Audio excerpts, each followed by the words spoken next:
The Texans Jaguars, the aftermath of the Jaguars' divisional win last week, 17-10 over the Houston Texans. A first look at the Jaguars matchup against the San Francisco 49ers this Sunday at Levi's Stadium in Santa Clara. Quarterback play under the microscope. We'll dig into Trevor Lawrence's season so far, and the defense, of course, playing well and leading the league in takeaways and getting a lot of pressure on the quarterback also from the edges. Huddle Up with Bucky Brooks is brought to you by Fields Auto Group Jacksonville. See Fields first, Jacksonville's premier luxury auto group. Go to fieldsauto.com. JP Shadrick, John Ozier, we're at the Hyundai Studios at the Miller Electric Center. Bucky Brooks is out in Los Angeles, and it is Wednesday. Bucky, you're with us again. And here we are. The Jags are 2-1 after a win over the Houston Texans. Good to be a winning team right now. Yeah, good to be a winning team. Great effort by the Jaguars to get that dub. And, you know, it wasn't necessarily pretty at all times, particularly on offense, but defensively they stood up. And when you think about the Jaguars and what they could be, there's a reasonable argument that you can make they should be undefeated. 3-0, going to the West Coast to take a team that should be what is considered a measuring stick game, a game to kind of see where we are, how we stack up against some of the teams that others would regard as the elites in the league. Yeah, they could be 3-0. They played two tight games, and I say they deserve 2-1 and could be 3-0. And I'm with Bucky. To me and JP, we've talked about it. I think the fight they've shown in the first three games, the way they won that Texans game, really important, really impressive. And I heard from people around here for a month, 2 months, 3 months leading into the season that they were going to be a team that fought, that played tough, that was in games, that was going to be well coached, that was going to give themselves a chance in most games. And that's what we've seen. And I think that's what you've got to be in the first year of a new regime. And then you can build later on and start being a dominant team as you grow, get better, get used to it. But this is how you start climbing out of 4-13 toward where they want to be.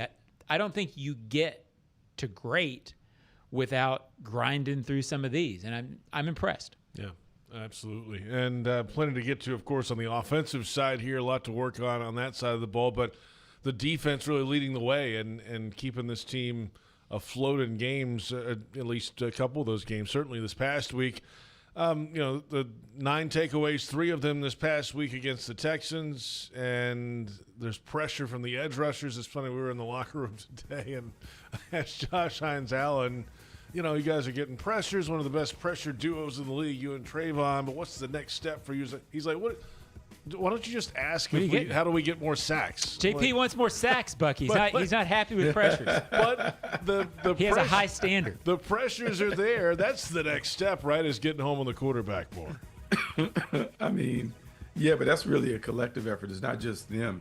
It's being able to have tighter coverage down the field to buy the extra beat of a second to allow them to get home. It all works together. And surprisingly, because you would think that as much zone as we're playing, that the ball would come out quicker and that teams would be able to slow down the pass rush by really throwing quicks and bubbles and screens and those things. The Jags have been really good tackling on the perimeter, so they've negated that strategy. And when they've had to jump into some tighter coverage, some match coverage, some man-to-man, they've really been snug in that. And that has given them the opportunity to get more sacks, more pressures, even though the stat line doesn't always reflect it.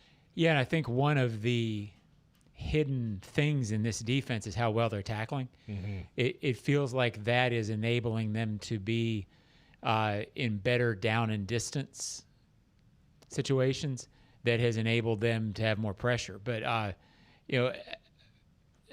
agree with Bucky, and I sort of agree with Josh, not to go against you, JP. No. But the pressure that Trayvon, Josh Hines-Allen, these guys are putting on, pressure is sustainable, and sacks aren't always sustainable. So the pressure is really important, and I am siding with Josh on this one. But I am team Josh on this one, not team JP. You always reference one of the pass rushers in Indianapolis who said his best pass rushing season was when he had like 2 sacks. Who was that? That was Freeney, and his point was it's very circumstantial. You can control pressures as a defensive end to a degree. I mean, sometimes teams get the ball out or they roll away from you. You can't always control it. But Smoot, right before the podcast last week, I asked him the same question. I said, am I reading this wrong? And he said, no, sacks usually happen when you get multiple guys rushing well in the same play, and then one of you will get a sack. Mm-hmm. Sometimes you're going to get a guy where you just beat a guy off the edge and sack him. But if a great pass rusher gets 4 or 5 those a year, it's a lot. It's usually 3 or 4 guys rushing well. Guy gets flushed toward one of the guys rushing well, and then he gets the sack. That's how a lot of sacks come. And it's why they always talk. Josh Allen, for 5 or 6 years, has talked about rushing as a unit and rush and cover. And that's, if you're playing well within that, your percentages are going to go up, and you're going to be a sack guy within that concept. Mm-hmm.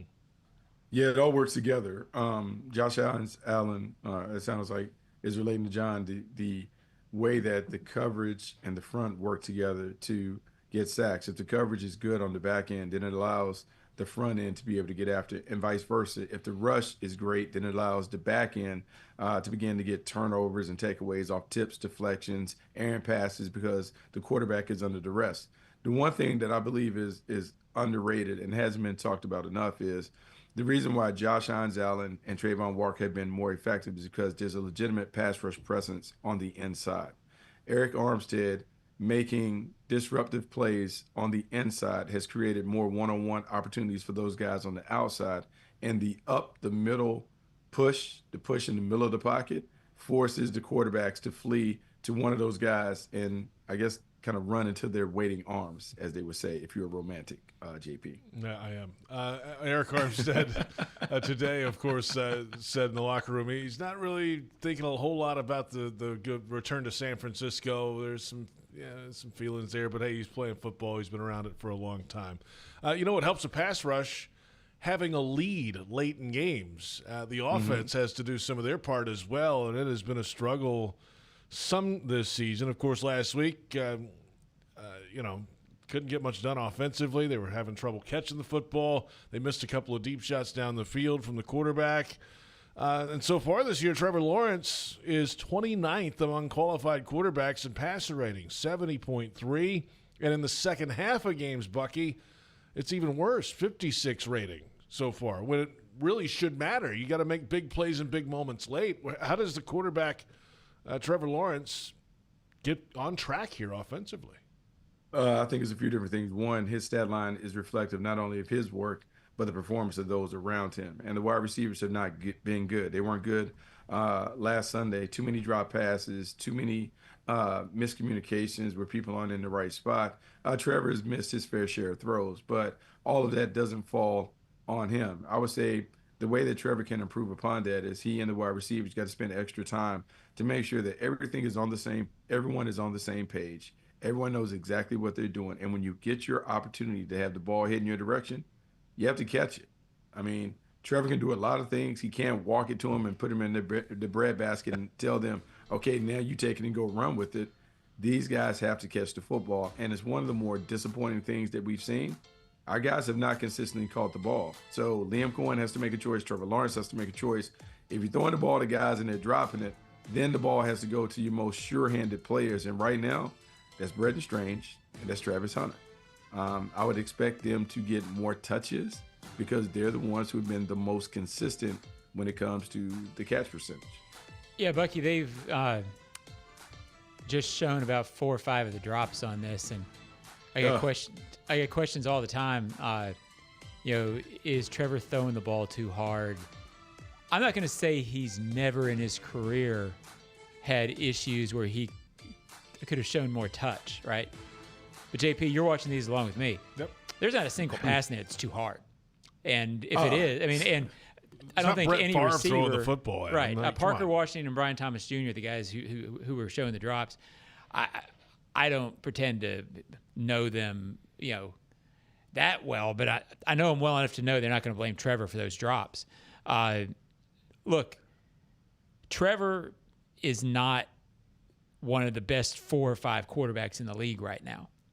But he's also not number 29, reflective of that.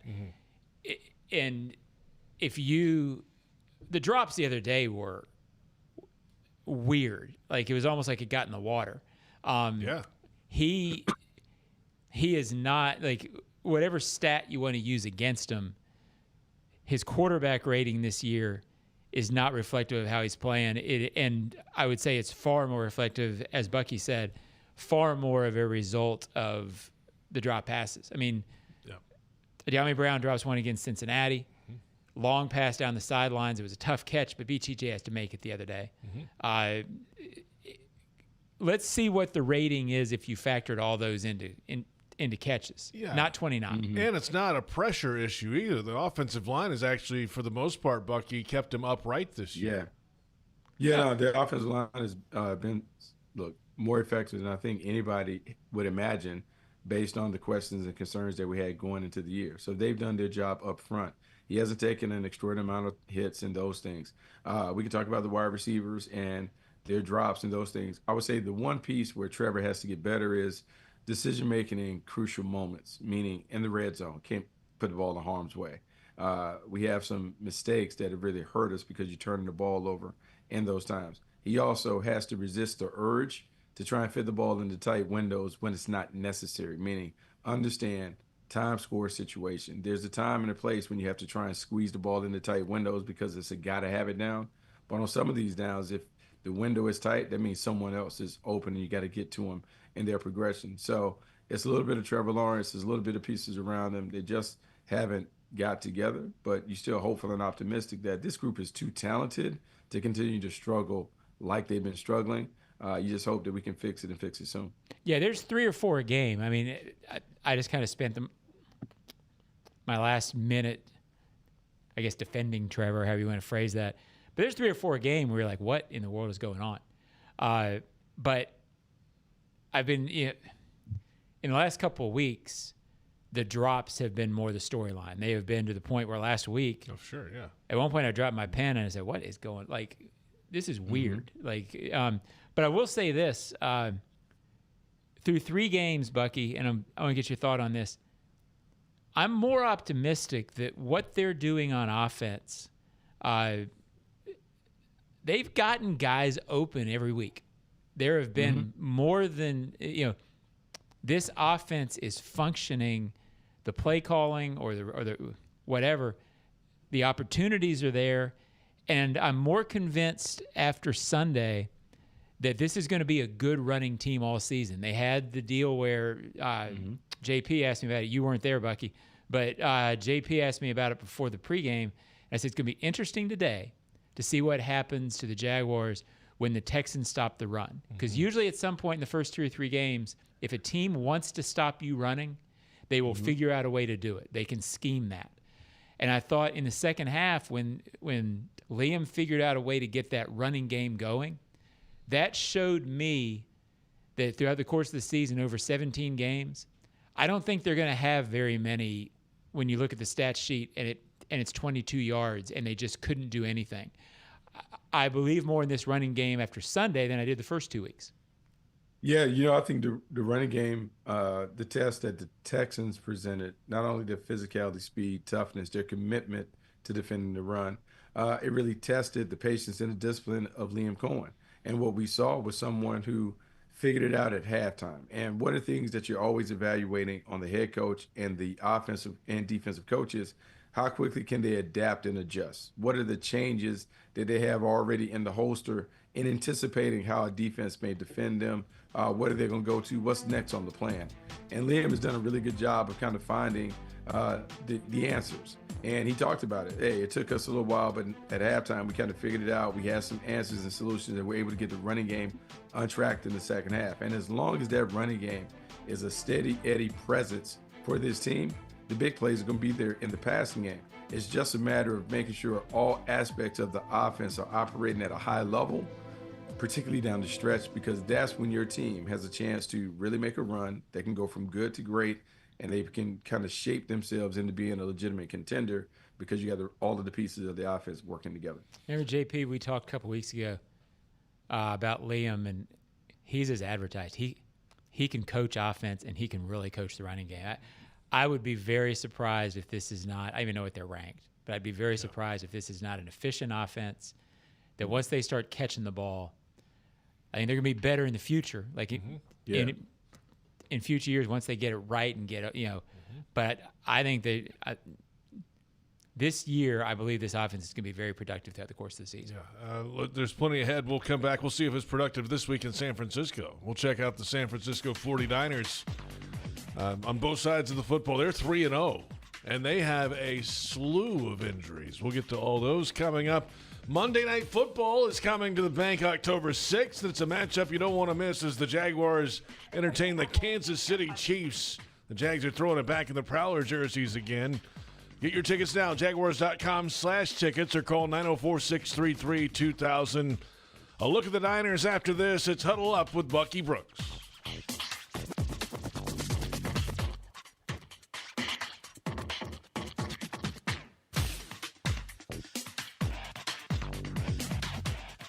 Reach for the sky. At Fields, you're never just a customer. You're a superstar. You're celebrated. Every visit is personal. Got your name in lights. You're a superstar. You're not like the rest. Neither are we. You're a superstar. And at Fields, we treat you like one because luxury isn't just how it looks. It's how it makes you feel. Visit fieldsauto.com. Superstar. Jags fans, this one's for you. If you've got MyGate rewards, you're already in the game. But now you've got a shot at the ultimate prize, meeting QB1 himself, Trevor Lawrence, at Everbank Stadium with 3 friends by your side. With the MyGate Rewards Gatorade Club, every 5 Gatorade items you purchase equals 1 entry toward your chance to win. Stack them up and score big. See store for details. Gear up for the season. Gates got you. The kick is up. It's good. Field goals for Firehouse Subs are back. That means when the Jags score from deep, you do too. Anytime the Jags score a field goal that's 40 yards or more, you can get a free medium sub with the purchase of any other medium sub online or in the app for 4 days following the game. So cheer on the Jags, watch for the big kicks, and get your buy one, get one free medium sub at participating Firehouse Subs throughout Jacksonville when you use the app. The hottest subs in Duval. See firehousesubs.com for offer terms. Hi, it's Sam Kavaris. You probably already know that Echo East Coast Transportation is the official transportation provider for the Jaguars. I've been a client for more than 30 years because they're from here, and like you, they've been Jaguar fans from the beginning.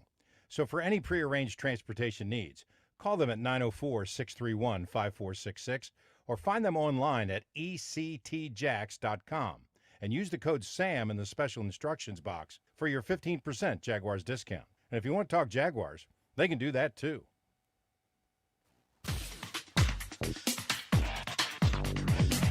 And say you're going to get greedy at some point, you're going to get bored at some point of kind of playing the 12 to 15 and in game, right? Because they do play a ton of quarters, lead the NFL, I believe, in shell coverage and quarters and cover 6, quarter, half variations. We'll see if that holds true this week for sure, but that's definitely what they've wanted to do through 3 games, and it just makes you as a play caller and as a quarterback have to be patient and meticulous and just keep taking what they end up giving you. And then, we have to take advantage of the ops that we do get down the field that we didn't take advantage of this past week. Head coach Liam Cohen earlier today, the full press conference at Jaguars.com or Jaguars YouTube. Welcome back. It's Huddle Up with Bucky Brooks. And if you always wanted an autographed jersey, an exclusive VIP experience with the Jaguars, ?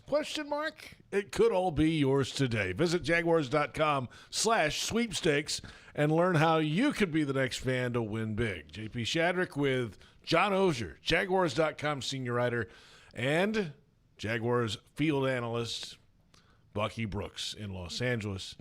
And that conversation there, I think, John, you asked that question of him, the patience down the field it takes against this 49ers defense that, Robert Saleh's in charge out there again. We know him well.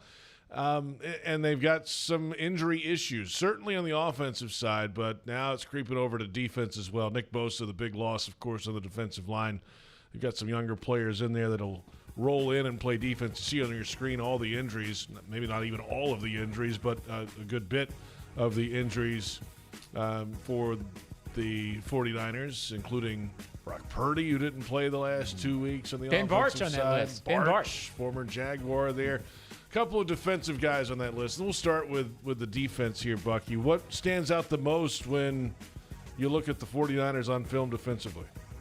Well, I mean, look, what stands out the most is Nick Bosa not being there creates a huge hole for them when it comes to pass rushing. He's a dominant pass rusher. He's a disruptive presence.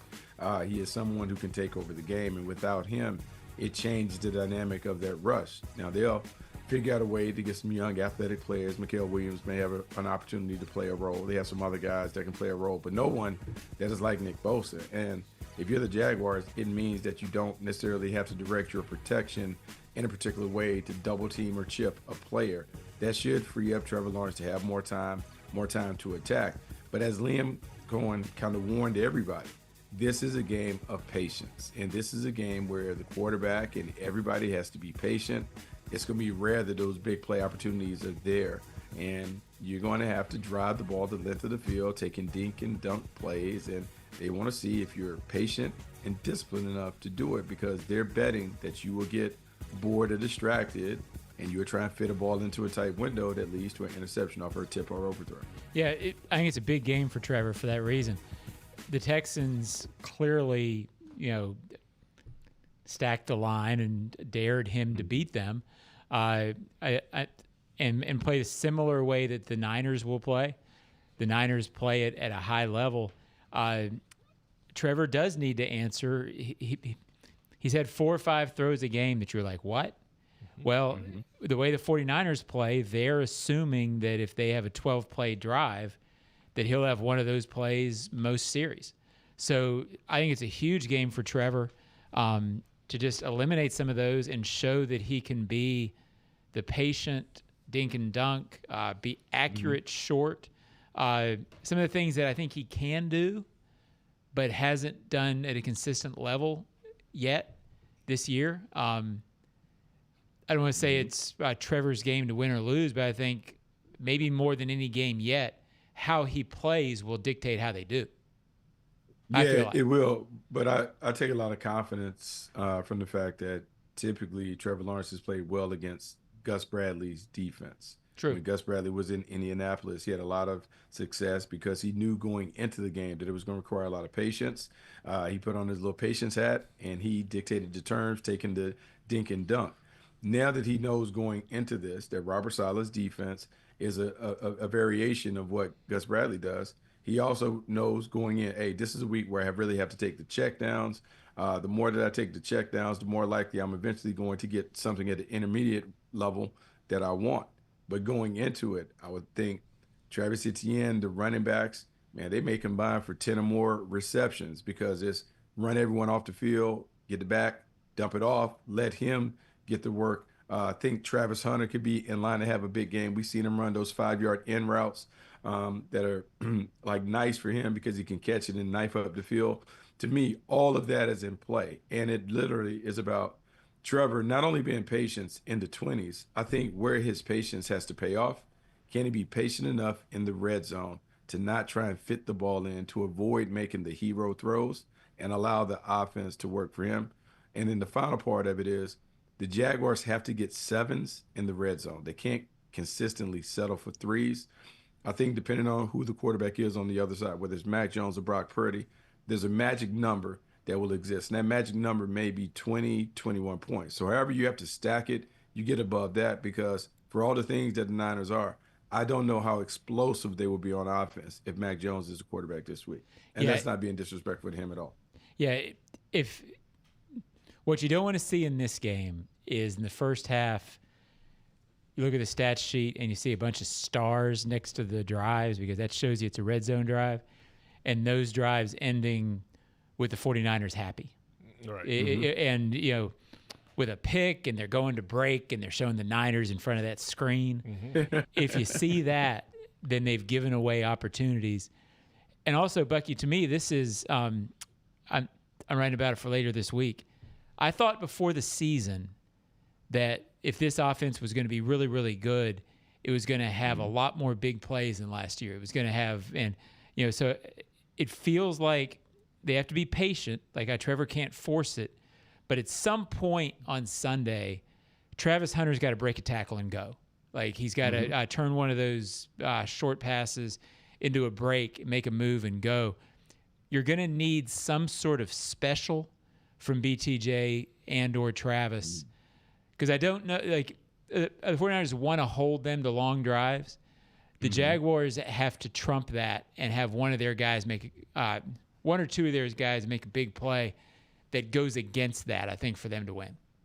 Yeah, this is where the scripted winners come in. I would say the X factor in this to me is Liam Cohen's experience with the Rams. Yep. Having seen the Niners a lot, having seen the success that Sean McVay has had against the Niners, understanding that, kind of taking some of the mystique that the Niners can have in some stadiums against some of those teams and coaches, that shouldn't exist for Liam, because he's seen and been a part of teams that have really beaten the Niners, and they understand everything that goes along with beating them in their place. To me, this could be a game that becomes sneaky explosive for the Jaguars, because Liam is so confident in his scheme, and he's seen Robert Saleh's defense so much that they have some things on the menu that are scripted winners that, if completed, it really changes the outlook of the game. Now it's a matter of, we got to catch them when they're there, and we got to make sure the throw is there. But there are going to be some opportunities where he draws it up, where these can be home run plays for the Jaguars. That's why it's his show, JP. That's exactly That's why it's the Huddle Up with Bucky Brooks and not John Oehser. That is analysis. Back in a moment, and we'll figure out Bucky's answer to defend Christian McCaffrey.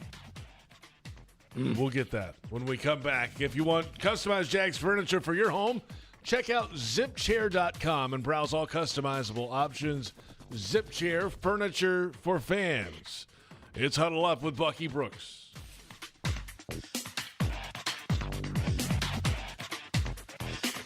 Reach for the sky. At Fields, you're never just a customer. You're a superstar. You're celebrated. Every visit is personal. Got your name in lights. You're a superstar. You're not like the rest. Neither are we. You're a superstar. And at Fields, we treat you like one, because luxury isn't just how it looks. It's how it makes you feel. Visit fieldsauto.com. Superstar. It's game time, Jaguars fans. This season, feed your fandom with the Jaguars sub from Publix, the official supermarket of your Jacksonville Jaguars.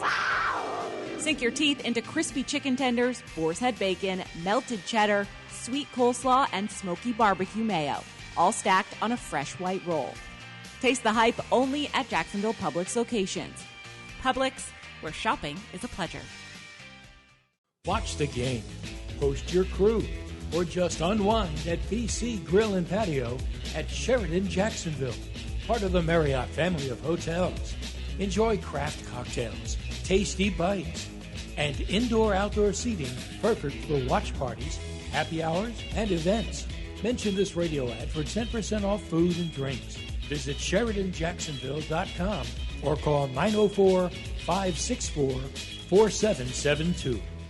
Chelsea here, ready to upgrade your windows or patio doors? Right now during the Renewal by Anderson's Big BOGO event, buy one, get one 40% off, plus zero money down, zero payments, and 0% interest for 18 months. At Renewal by Anderson, our Acclaim Impact Replacement windows are built for Florida homes and designed to help you save money on your energy bills by maintaining indoor temperatures year-round. Offer expires September 30th. Restrictions apply. Visit bestwindowsflorida.com to schedule your free design consultation. License number CGC 1527613.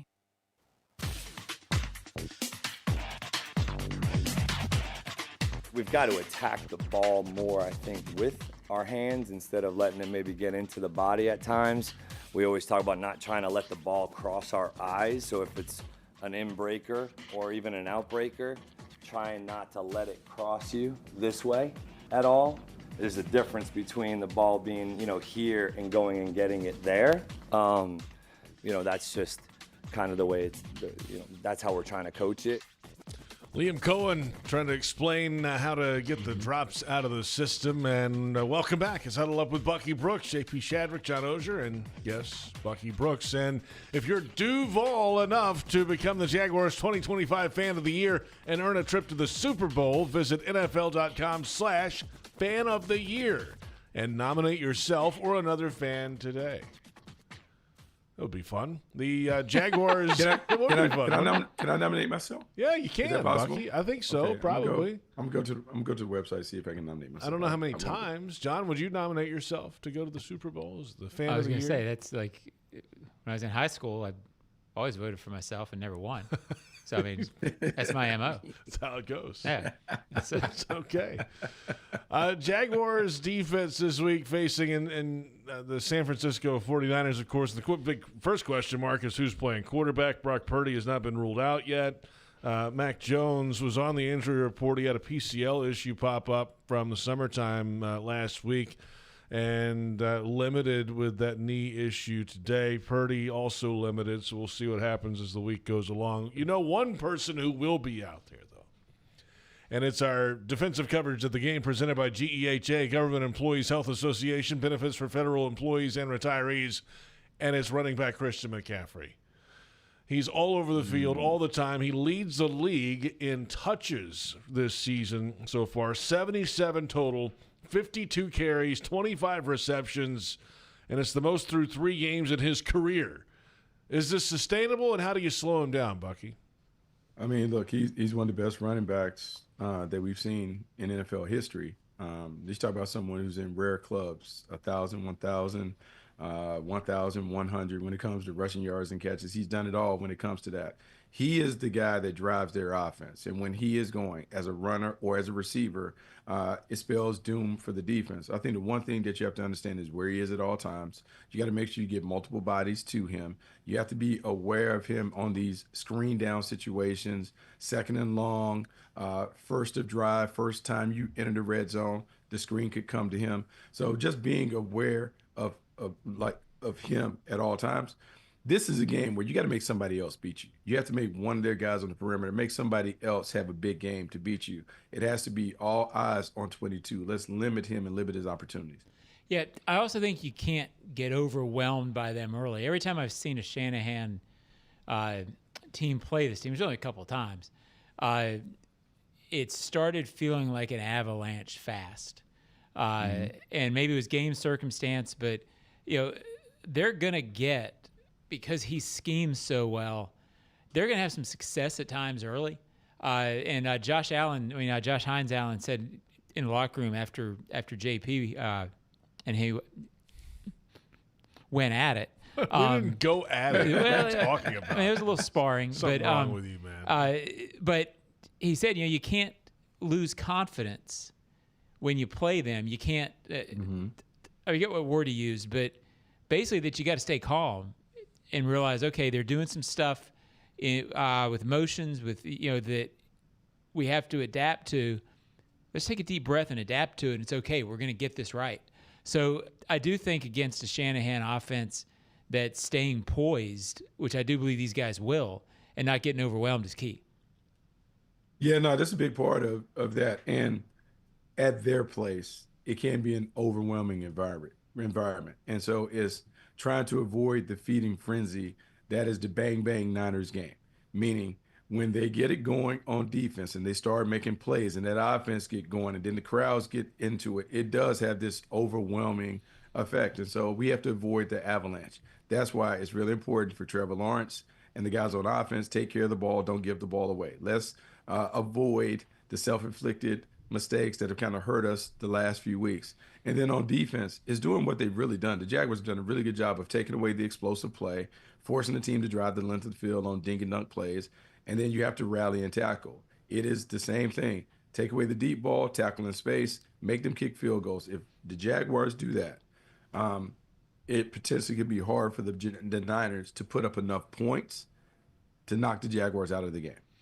The Niners are 3-0, Bucky, but they don't feel dominant yet. And I'm not saying they're not good, because I really like this team and organization. I think they're one of the best in the league. But have they got it going, or are they is this a time where the Jags can get them on that front? Because they're not – it doesn't seem like they're running fine-tuned the way they often do. I think they will, but it doesn't seem like they have yet. Well, look, man, they've been hurt with injuries. A lot of the players that they're counting on to be their difference makers right now on the sideline.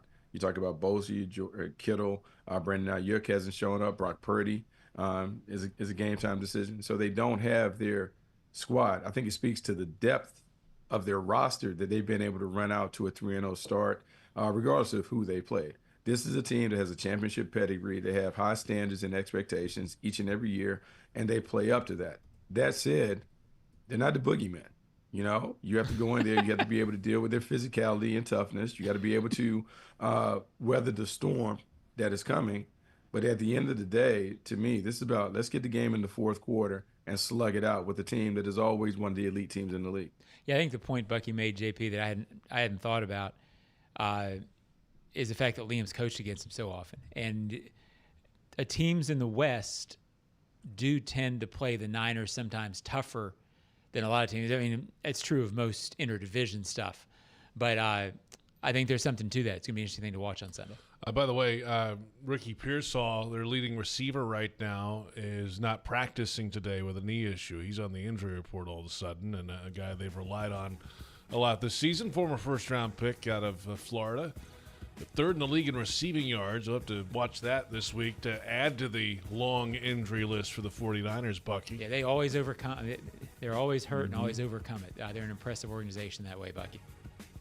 Yeah, there is something to that, though. They are always beat up. And I do know, like, they pride themselves in being the bullies on the block. They're a very physical team. They go about their daily methods in practice. They're a very physical team in terms of practice, and that carries over to games and those things. But they are always forced to play with backups and those things. In Ricky Pearsall's case, he is an outstanding route runner. Loved him when he was coming out. He's the perfect person to fill the void that they had on the perimeter. When they got knocked out by the Kansas City Chiefs in the Super Bowl a couple years ago, a lot of their issue was their inability to separate from man coverage. Enter Pearsall, outstanding route runner, someone who can uncover, get away from tight coverage, can do all the intricate and exotic routes that Kyle Shanahan prefers. If he's available, man, it's a tough guard, it's a tough cover, and you have to make sure that you got multiple hats around him when he catches the ball, because he's also a pretty good runner after the catch.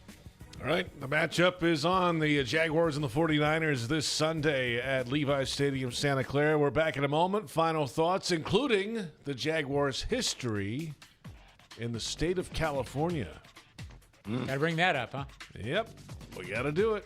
We'll do it after this. It's Huddle Up with Bucky Brooks.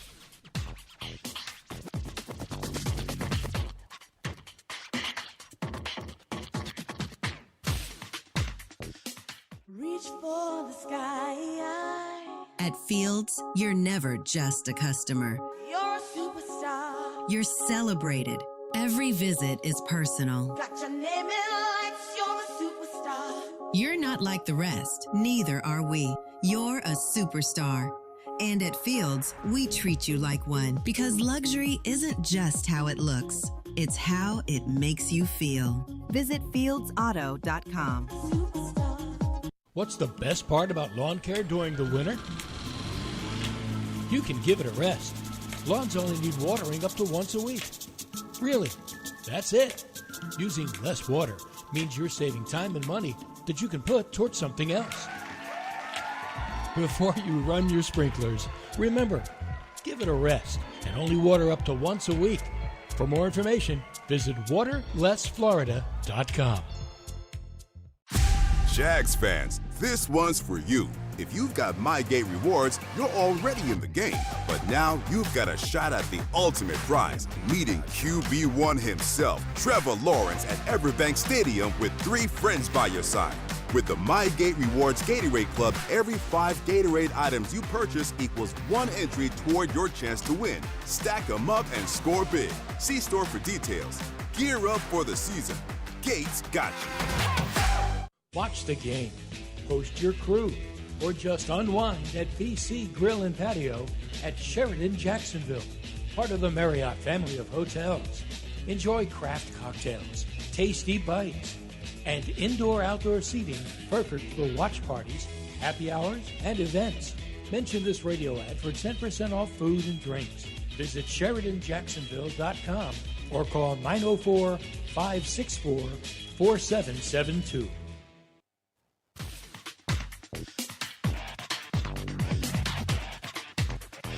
They're a pretty simple scheme. They're not trying to really trick anyone, but they've always had a good defense, and this scheme has always been really good and tough to play against because they are so consistent and they're really disciplined. They play most things top down.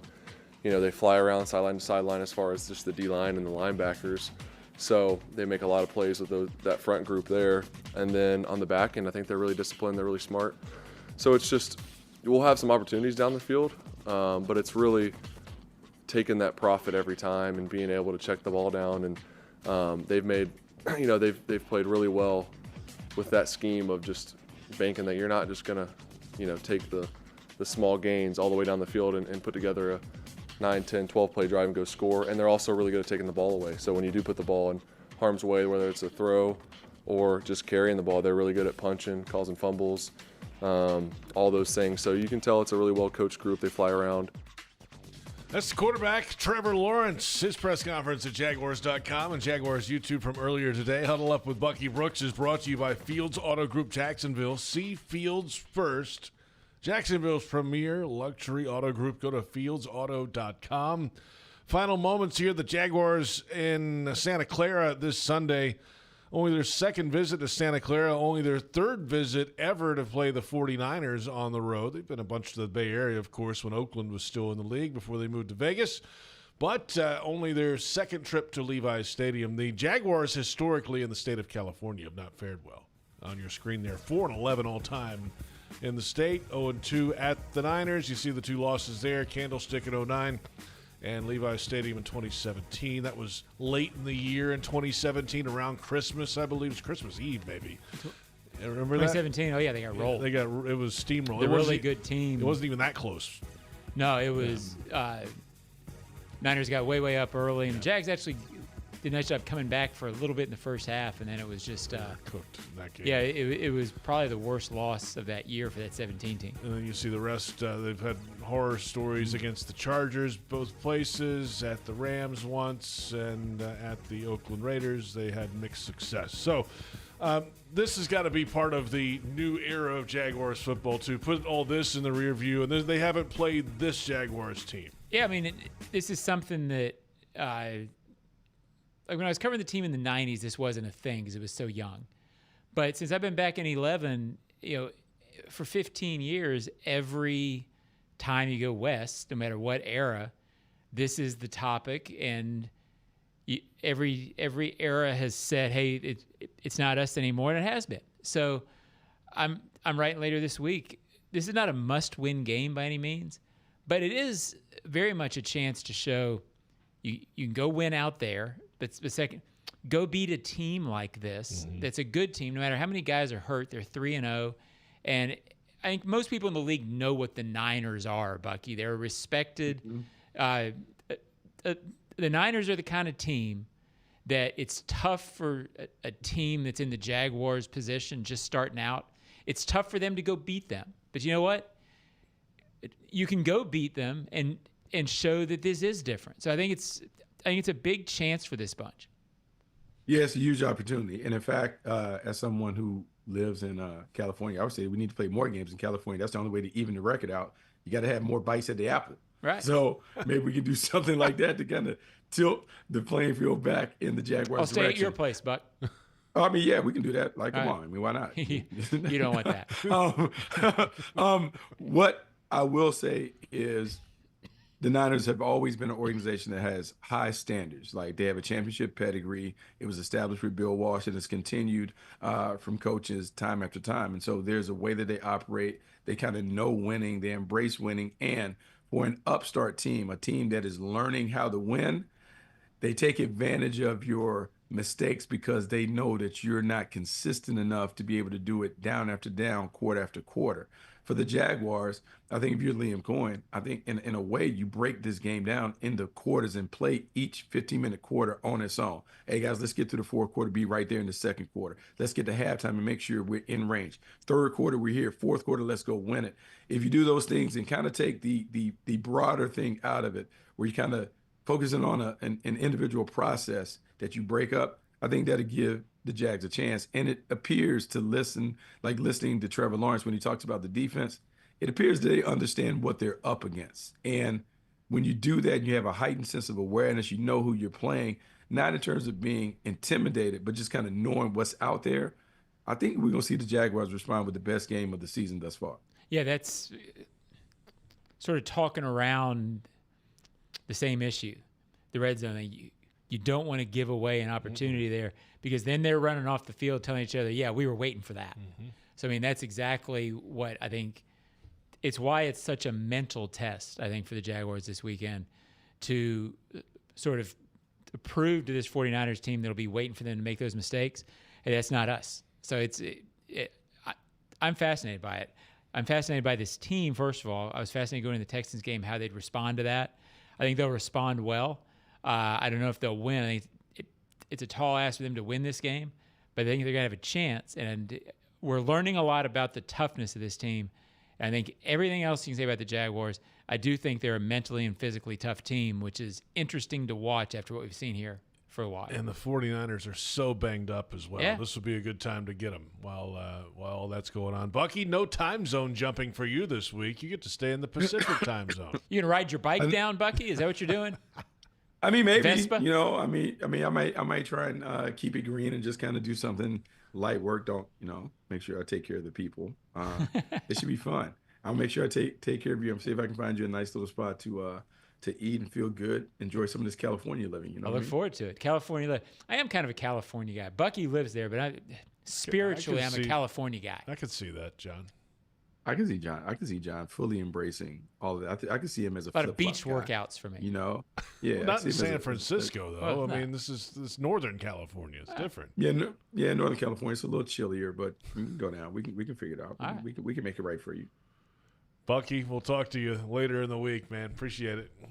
Come on, man. Let's go. Bucky Brooks out of here. John Ozier. I'm JP Shadrick. Our thanks to Joe Fortunato, Brent Reber, our entire crew, and thanks to you for watching. It's Huddle Up with Bucky Brooks.